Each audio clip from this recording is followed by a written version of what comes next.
Taiwan is currently promoting the Bilingual 2030 policy.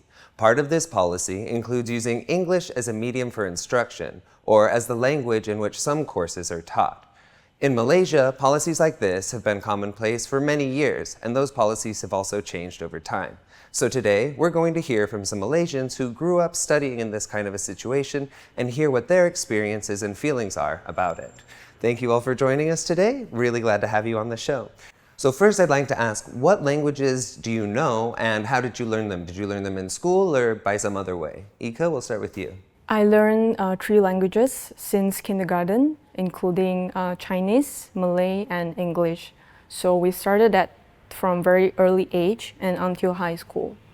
For me also, it's like I learned 3 languages, Mandarin, English, and Malay. Also, it's like since kindergarten until high school. And of course, same as Yuka and Richard, All right. I also learned 3 languages, since my kindergarten, and Chinese is my native language, So I know that in Malaysia you've had different kinds of policies, and one of those policies was using English as the language to teach other subjects, for example, like science and math.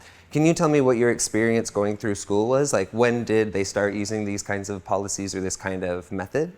Let's start with you, Jing Chen.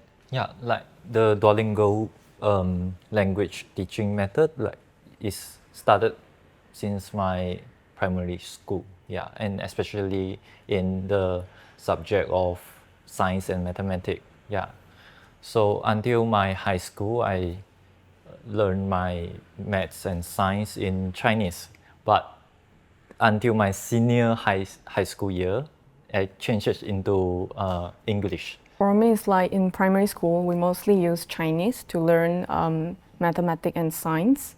But when we, during my junior high and senior high, we use both language to learn the science and mathematics subject. Because my school, we are like double track systems. It's like we practice for the national system, which is using the English, and also like the Chinese independent school system is using Chinese. So we have like 2 kinds of textbook reading together.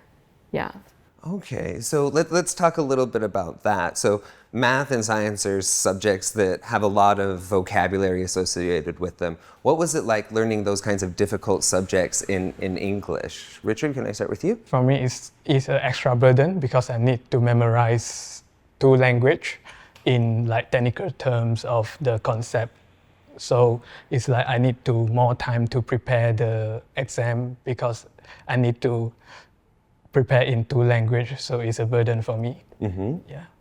Yeah, I think it's quite a burden, especially when I started from primary school, because the Chinese teaching classes and the English teaching classes, like in both math and science, is the separate classes. So we will attend like one course of Chinese learning style and the other in English. So we need to like memorize both terms and maybe changing our mindset to adapt the learning process of both subjects.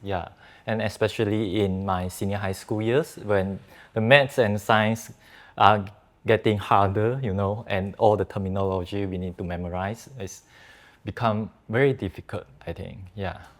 Because I mentioned just now, like we are a double track system, so we need to take 2 kind of exams, which completely different syllabus, different textbook, and different languages.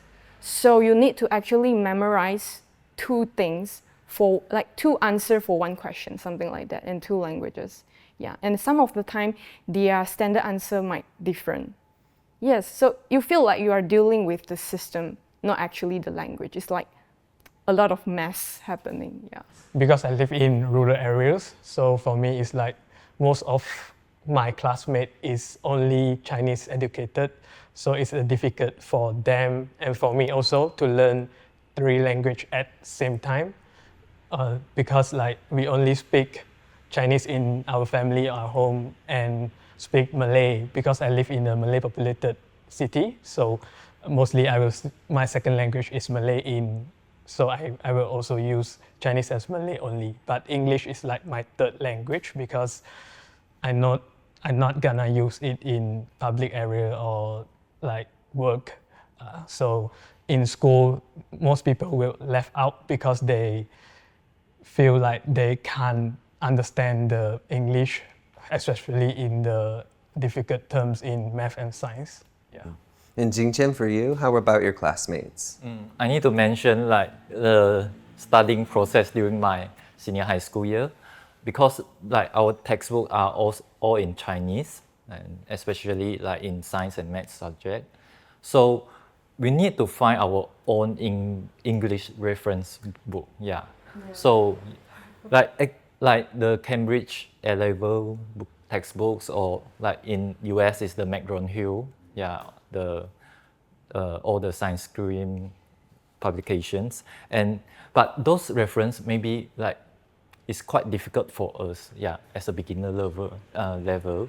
So we need to figure out a lot of terms and maybe discuss with our teacher like how we need to understand all this in both languages. And did either of you ever experience having fellow classmates, maybe have to switch classes or anything because of the difficulty level with that? For me, it's like, because for most Chinese independent school, we actually have 6 years mandatory class, but a lot of my classmates, they will quit after the 5th year.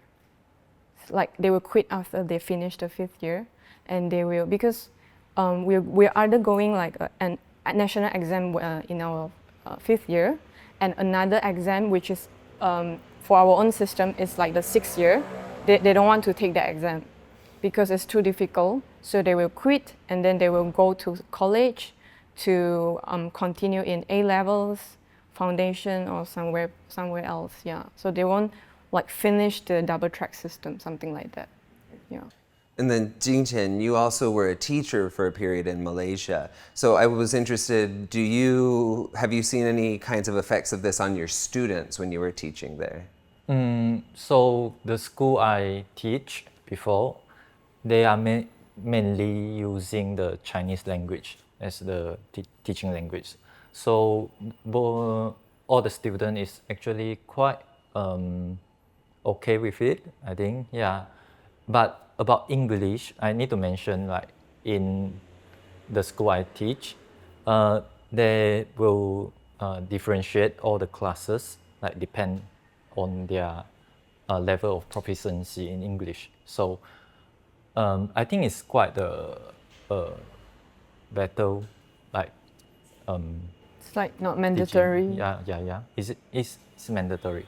It's quite a like better teaching method for the second language learner, like in English, because they will depends on their level of proficiency, and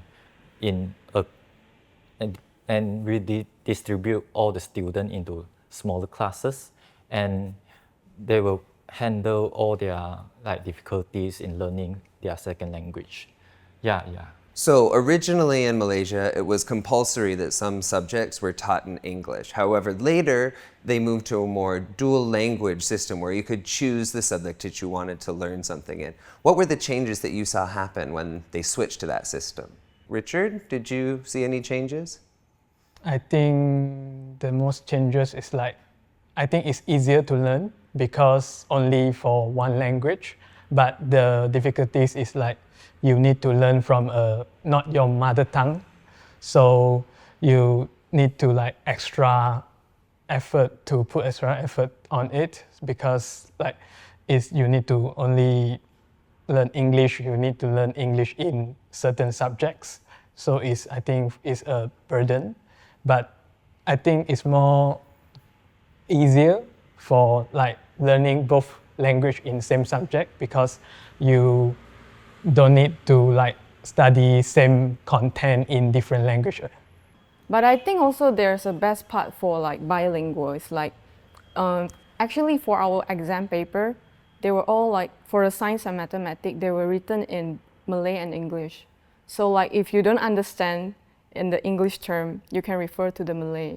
So it's like a kind of, I don't know, complementary Yeah. Then finally, since all of you are multilingual, I want to ask for you, what do you think were the best things or best methods that helped you become multilingual or that can help someone become bilingual? Just from your experience, how did you learn best? I also believe like the effective way for bilingual is influence from the surrounding areas because the environment, because like whether at school, at workplace, because like for me the experience is I work in certain political party, so I need to speak English and Malay with them because like we are different ethnic, so our mother tongue is different, so we need to speak in a common language.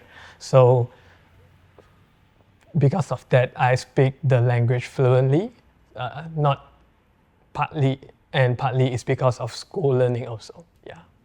Jingchen? In my teaching experience, I will encourage my students to reach out to the internet. Yeah, and of course you can like use a lot of resources like video or apps, or like myself, I will use Duolingo to learn other languages. So